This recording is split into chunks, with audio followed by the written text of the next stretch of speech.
Beware of lust. Arjun inquires, how can a man perform evil, even against his will, as if he is compelled? This is the most common question that arises when the first ray of awareness sets in.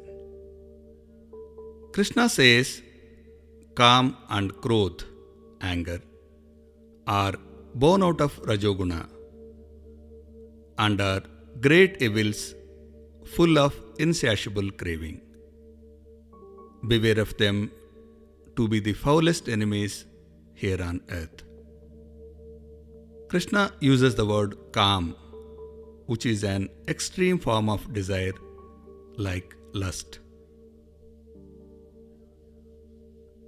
Attachment to action is the hallmark of Rajoguna, which happens because of desire.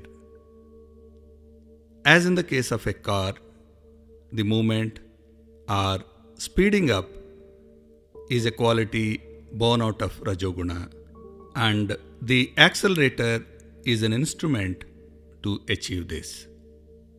Similarly, slowing down or inertia is the nature of tamas, and the brake is an instrument. The driver represents sattva guna, which is the balancing of acceleration and braking for a smooth and safe ride.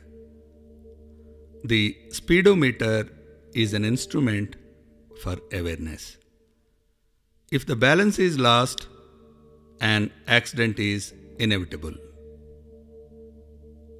Lust is also nothing but a loss of balance in our lives, where we invest so much energy to attain pleasure, to possess something or someone, or to acquire power and fame. While giving energy to these desires, we are completely unaware of their consequences. Once it attains criticality, we don't have any control. Anger is the natural consequence of unfulfilled desire or pain that has followed pleasure. The verse says that desire is insatiable, indicating that the more we try to satisfy it, the more it grows. Rich seeks more riches, and power seeks absolute power. The trick is to neither suppress nor satisfy them. Krishna says, beware of them, which is being aware when we are gripped with lust or fear, and this awareness itself will free us from their grip.